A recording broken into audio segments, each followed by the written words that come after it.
Welcome to all the students of Shri Siddh Vidyapeeth school. बच्चों, आज हम पढ़ेंगे कक्षा 7वीं का हिंदी का छठी पाठ रक्त और हमारा शरीर। तो चलिए इस पाठ को शुरू करते हैं। जैसे कि आपने शीर्षक में पढ़ा कि रक्त और हमारा शरीर, यानी इस पाठ में हम रक्त के बारे में पढ़ेंगे और उसकी जो प्रक्रिया है हमारे शरीर में, उसी के बारे में हम पढ़ेंगे। जितना तक मुझे पता है आप शायद इसको अपने साइंस के पार्ट में भी, विज्ञान के पार्ट में भी आप इसको पढ़ चुके होंगे।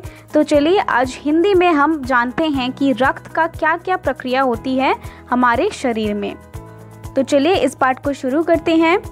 दिव्या अनिल की छोटी बहन है। यूँ तो वह बहुत शुरू से ही कमज़ोर है, लेकिन इधर कुछ दिनों से उसे हर समय थकान महसूस होती रहती है। मन किसी काम में नहीं लगता। भूख भी पहले से कम हो गई है।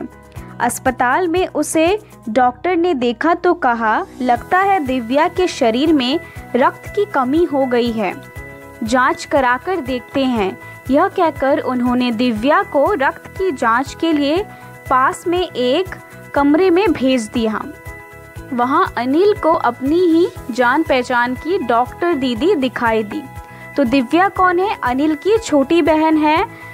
और जैसे कि उसने बोला कि वो शुरू से ही बहुत कमज़ोर है, लेकिन इस कुछ दिनों से उसे बहुत ही थकान सी महसूस होने लग रही है और इसी वजह से अनिल ने उसको डॉक्टर के पास ले गया। मतलब दिव्या को उसने डॉक्टर के पास ले गया। तो डॉक्टर ने कहा शायद उसको रक्त की कमी हो गई है और इसीलिए जांच करवाना पड़ेगा। तो जांच जब करवाने के लिए दूसरे कमरे में भेजा, तो जो डॉक्टर दीदी रक्त की जांच करने वाली थी, तो वो बहुत अनिल की जान पहचान की थी। तो डॉक्टर दीदी ने कहा, कहो अनिल, कैसे आना हुआ? अनिल ने बताया कि डॉक्टर ने दिव्या को खून की जांच के लिए आपके पास भेजा है। इतना सुनते ही डॉक्टर दीदी ने दिव्या की उंगली से रक्त की कुछ बूंदें एक छोटी सी शीशी में डाल दी और स्लाइड पर लगा दी। फिर अनिल से बोली, अनिल तुम कल अस्पताल से रिपोर्ट ले जाना। तो जब डॉक्टर दीदी ने अनिल से पूछा कि तुम कैसे आए हो यहाँ पे, क्यों आए हो, तो अनिल ने बताया कि दिव्या को खून की जांच करवाने के लिए डॉक्टर ने उनके पास भेजा है। और इतना सुनते ही दीदी ने दिव्या की उंगली से कुछ बूंदें रक्त की ले ली, खून की ले ली और एक स्लाइड पर डाल दी। स्लाइड पर डालने के बाद अनिल से ये कही कि जो रिपोर्ट है वो कल आके लेके जाना। अगले दिन अस्पताल पहुंचकर अनिल ने डॉक्टर दीदी के कमरे के दरवाजे पर दस्तक दी। भीतर से आवाज़ आई, आ जाओ। अनिल के कमरे में प्रवेश किया तो पाया डॉक्टर दीदी सूक्ष्मदर्शी द्वारा एक स्लाइड की जांच कर रही थी। दीदी के इशारे से वह पास रखी एक कुर्सी पर बैठ गया। स्लाइड की जांच पूरी होने पर डॉक्टर दीदी ने साबुन से हाथ धोए और तौलिए से पोंछती हुई बोली, अनिल, दिव्या को एनीमिया है। चिंता की बात नहीं, कुछ दिन दवा लेगी तो ठीक हो जाएगी। तो जैसे ही अनिल दूसरे दिन रिपोर्ट लेने आया, तो डॉक्टर दीदी तब क्या कर रही थी? सूक्ष्मदर्शी यानी माइक्रोस्कोप में स्लाइड के द्वारा वो जांच कर रही थी। और दीदी ने उनको इशारा किया अनिल को कि पास के कुर्सी में तुम बैठो। और इसी के बाद वो अपना हाथ धो के अनिल से ये कही कि दिव्या को क्या है? एनीमिया है, मतलब एक डिजीज़ है, एक एनीमिया है। और उसने अनिल को ये भी बोली कि चिंता की कोई बात नहीं है, अगर उसे कुछ दवा दिया जाएगा तो वो ठीक हो जाएगी।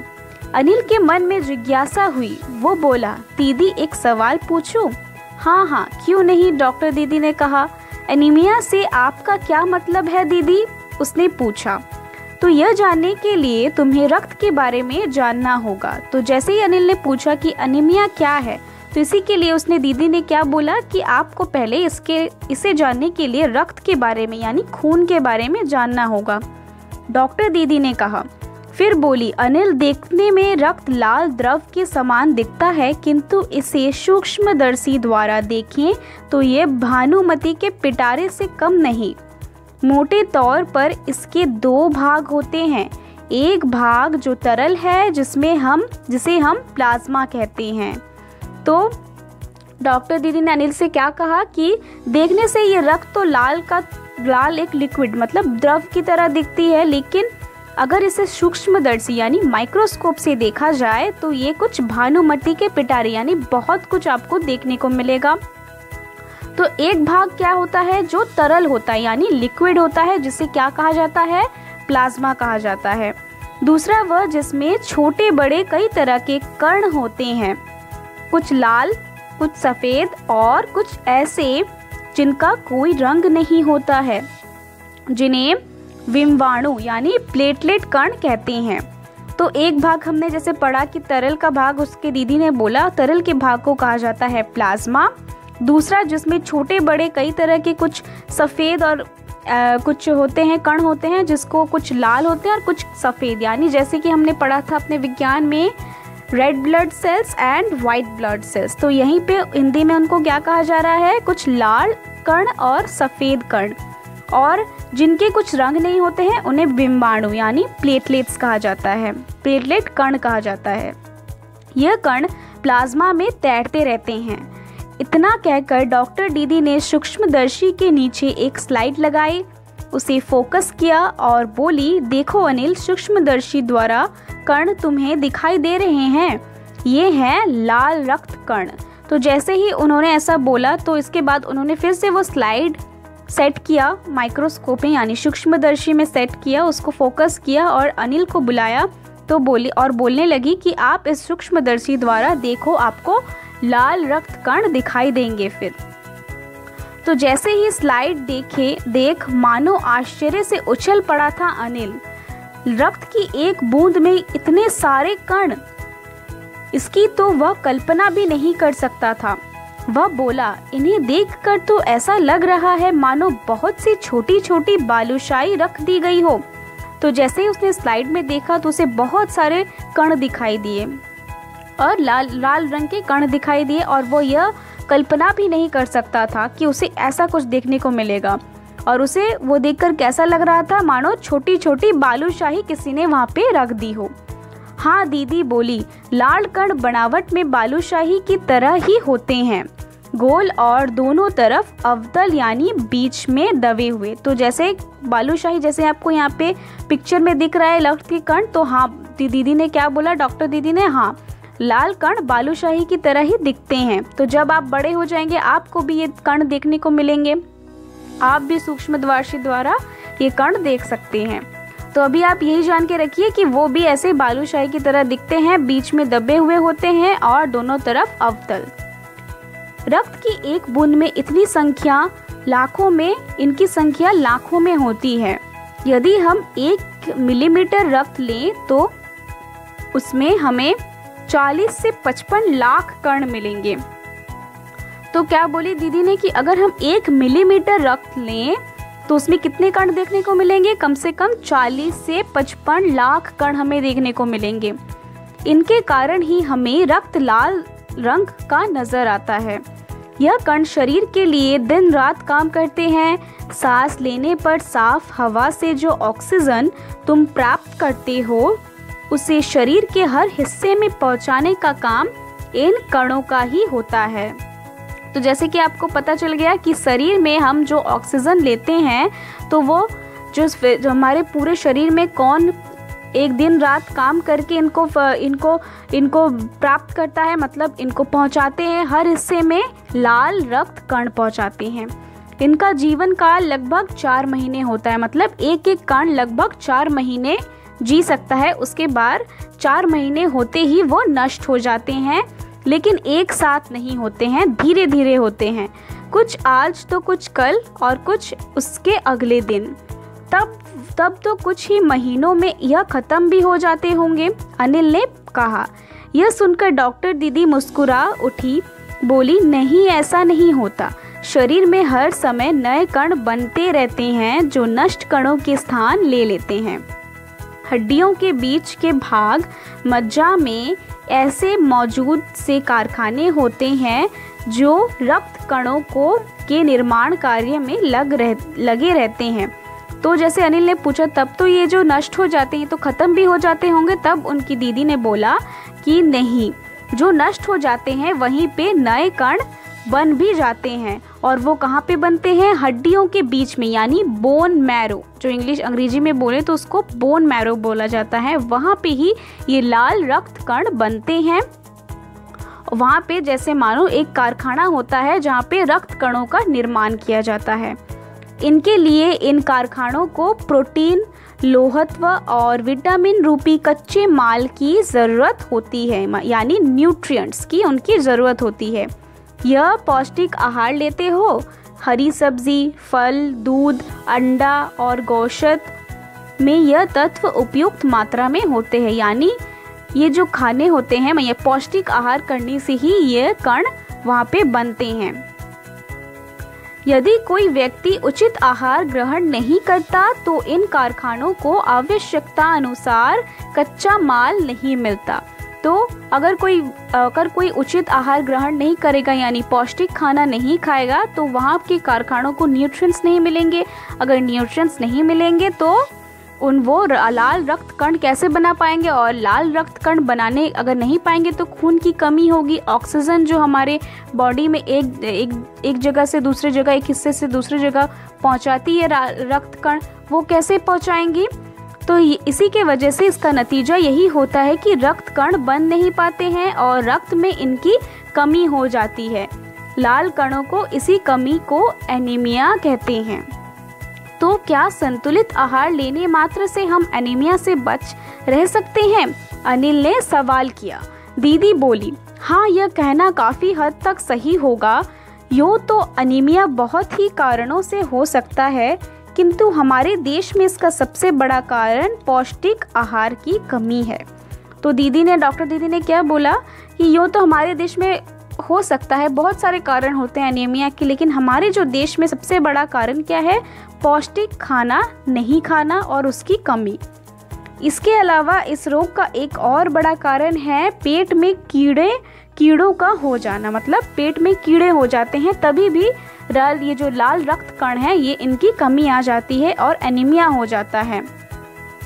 ये कीड़े प्राय दूषित जल और खाद्य पदार्थों द्वारा हमारे शरीर में प्रवेश करते हैं। अतः इनसे बचने के लिए यह आवश्यक है कि हम पूरी सफाई से बनाए गए खाद्य पदार्थ ही ग्रहण करें। मतलब अगर हमें उससे बचना है, मतलब ये कीड़ों से बचना है, तो हमें शुद्ध आहार करना पड़ेगा, मतलब साफ सफाई का बहुत ध्यान रखना पड़ेगा। और वहाँ पे दूषित जल, मतलब जल दूषित नहीं पीना चाहिए हम लोगों को। जो खाना है उसको ढक कर रखना चाहिए, हमेशा साफ सफाई बरतनी चाहिए। और हाँ अनिल, एक किस्म के कीड़े भी हैं जिनके अंडे ज़मीन की ऊपरी सतह में पाए जाते हैं।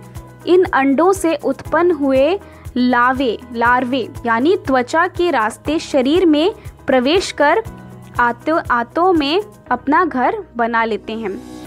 और एक प्रकार के कीड़े के बारे में दीदी ने बोला कि उनके जो कीड़े के जो अंडे होते हैं वो ज़मीन की ऊपरी सतह में पाए जाते हैं और ये हमारे स्किन यानी त्वचा से हमारे अंदर पहुंच जाते हैं। और वहीं से इनसे बचने का सहज उपाय क्या है कि शौच के लिए हम शौचालय का ही प्रयोग करें और इधर उधर नंगे पैर न घूमें। यानी हमें जब भी शौचालय जाना है, हमें जब भी बाथरूम जाना है, तो हमें एक साफ़ सुथरी बाथरूम का ही प्रयोग करना चाहिए, साफ़ सुथरी शौचालय का प्रयोग करना चाहिए। और हमें कहीं भी इधर उधर नंगे पाँव नहीं घूमना चाहिए, नहीं तो वो जो कीड़े हैं वो हमारे त्वचा में प्रवेश कर सकते हैं। दीदी, यह तो बहुत ही महत्वपूर्ण बात बताई आपने, अनिल बोला। वह पल भर सोच में डूबा रहा, फिर बोला, आपने बताया था कि रक्त में सफ़ेद कण और बिंबाणु यानी प्लेटलेट कण भी होते हैं, शरीर में उनका क्या काम होता है? तो अनिल को जैसे इतने सारे चीज़ों के बारे में पता चला तो अनिल क्या पूछा कि ये जो बिंबाणु यानी प्लेटलेट कण है तो इनका काम क्या होता है शरीर में? अभी तक तो हमने लाल रक्त कण का पढ़ा। तो दीदी बोली, सफ़ेद कण वास्तव में हमारे शरीर के वीर सिपाही हैं। जब रोगाणु शरीर पर धावा बोलने की कोशिश करते हैं तो सफ़ेद कण उनसे डट कर मुकाबला करते हैं। और जहाँ तक संभव हो पाता है रोगाणुओं को भीतर घर नहीं करने देते। बस संक्षेप में यूँ मान लो कि वह बहुत से रोगों से हमारी रक्षा करते हैं। अब तक हमने लाल कण के बारे में पढ़ा, तो अभी दीदी ने क्या बोला कि सफ़ेद कण जो होते हैं वास्तव में शरीर के सिपाही होते हैं, यानी कोई भी हमें जो रोगाणु यानी कोई भी बीमारी हो तो वो हमारे शरीर के अंदर लड़ते हैं, उस बीमारी से लड़ते हैं और हमें उस बीमारी से रक्षा करते हैं। मतलब हमें ये मानना संक्षेप में यानी छोटी तरीके से आप यही जान लो कि ये जो सफ़ेद कण होते हैं वो हमारी रक्षा करते हैं। और बिम्बाणुओं का काम है चोट लगने पर रक्त जमाव क्रिया में मदद करना।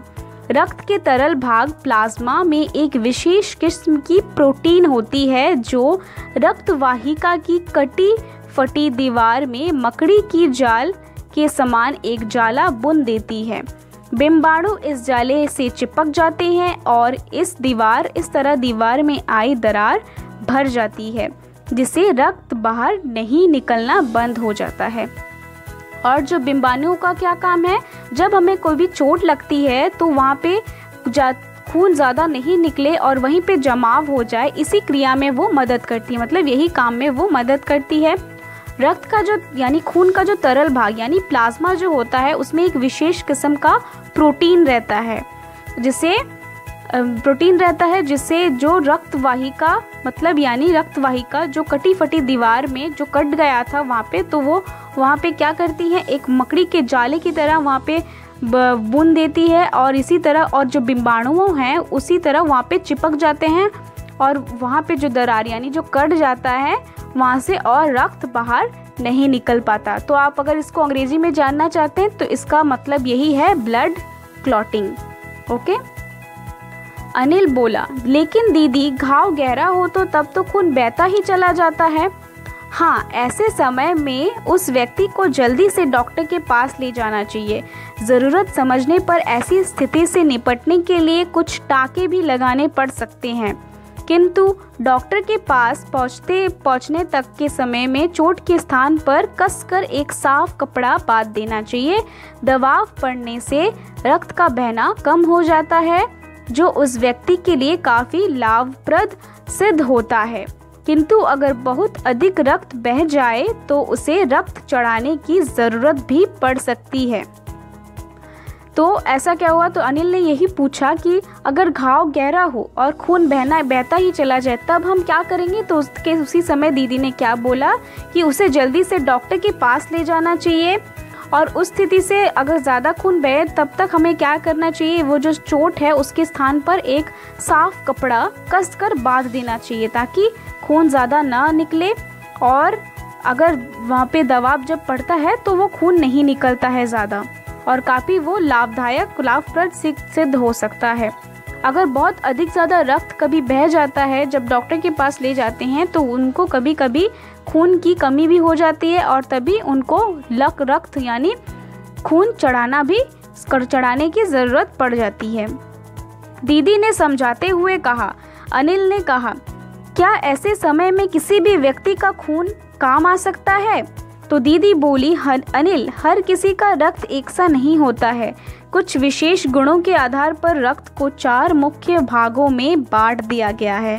ज़रूरतमंद व्यक्ति के रक्त समूह की जांच करने के बाद उसे उस रक्त समूह का रक्त चढ़ाया जाता है, लेकिन ज़रूरत के समय यदि उस रक्त समूह का कोई व्यक्ति न मिले तब क्या करेंगे, अनिल ने पूछा। तो अनिल ने क्या पूछा कि उसके बाद कि क्या इसी ऐसे स्थिति में किसी दूसरे व्यक्ति का खून क्या लाभदायक हो सकता है। तो दीदी ने क्या बोला उसको कि अनिल, हर किसी का खून एक समान नहीं होता है, यानी हर किसी के ब्लड ग्रुप अलग अलग होते हैं, समूह अलग अलग होते हैं। तो जो ज़रूरतमंद होते हैं जिनको चोट लगी हुई होती है उनके समूह यानी उनके ब्लड ग्रुप की जांच करने के बाद वही ब्लड ग्रुप का ब्लड उनको चढ़ाना चाहिए, यानी उनकी समूह की जांच करने के बाद उन्हीं समूह का जो रक्त है उनको चढ़ाना चाहिए। और अगर फिर अनिल ने पूछा कि अगर ज़रूरत के समय यह समूह न मिले तो क्या होगा। तो ऐसी अपरिस्थिति के लिए ब्लड बैंक बनाए गए हैं। प्राय हर बड़े अस्पताल में इस तरह के बैंक होते हैं जहां सभी प्रकार के रक्त समूह का रक्त तैयार रखा जाता है। किंतु इन ब्लड बैंकों में रक्त का भंडार सुरक्षित रहे, इसके लिए यह आवश्यक है कि हम समय समय पर रक्तदान करते रहें। तो फिर दीदी ने क्या उत्तर दिया कि ऐसे जो स्थिति होती है तभी क्या करते हैं, इसी के लिए क्या बनाए गए हैं, ब्लड बैंक बनाए गए हैं, जहाँ पे हर किस्म के समूह के ब्लड यानी रक्त मिलते हैं। और इसी के लिए और इसकी जो ये भंडार को सुरक्षित रखने के लिए हमें हमेशा रक्तदान करते रहना चाहिए। क्यों, क्या मैं भी रक्तदान कर सकता हूँ? अनिल ने पूछा। नहीं, अभी तुम छोटे हो। 18 वर्ष से अधिक उम्र के स्वस्थ व्यक्ति ही रक्तदान कर सकते हैं। एक समय में उनसे लगभग 300 मिलीलीटर रक्त ही लिया जाता है। प्राय यह समझा जाता है कि रक्तदान करने से कमजोरी हो जाएगी, किंतु यह विचार बिल्कुल निराधार है। हमारा शरीर इतना रक्त तो कुछ ही दिनों में बना लेता है। वैसे भी शरीर में लगभग 5 लीटर खून होता है। इसमें से यदि कुछ रक्त किसी ज़रूरतमंद व्यक्ति को हम लोग दें तो उन्हें जीवन दान बन जाए तो इससे बड़ी बात क्या होगी। दीदी ने अनिल को समझाते हुए यही बोला। फिर तो बड़ा होने पर मैं नियमित रूप से रक्तदान किया करूँगा, अनिल ने कहा। शाबाश अनिल, डॉक्टर दीदी ने अनिल के पीठ ठोकते हुए कहा। तो बच्चों, ये बहुत ही एक अच्छी पाठ थी जहाँ से हमको बहुत ही कुछ लाभदायक चीज़ें जानने को मिली, रक्त के बारे में जानने को मिली कि रक्त कितने प्रकार के होते हैं, उसके अंदर क्या क्या होते हैं अगर हम लोग उसको सूक्ष्मदर्शी द्वारा देखें। और रक्त हमें कहाँ से मिल सकते हैं, यानी खून के लिए ब्लड बैंक बनाया जाता है। इसी के लिए हमें अपने शरीर से कुछ रक्तदान करना चाहिए, हमेशा करना चाहिए। और इसको यही समझा जाता है कि रक्तदान करने से कमज़ोरी हो जाती है, लेकिन ऐसा बात नहीं है। रक्तदान करने से हमारे शरीर में कुल 5 लीटर रक्त रहते हैं, तो ये कुछ ही दिनों में फिर बना देते हैं। और इसी के साथ हमारे जो कुछ शरीर के जो रक्त हैं, अगर किसी ज़रूरतमंद के काम आती है तो हम क्यों ना रक्तदान करें, और ये करना बहुत ही अच्छी होती है।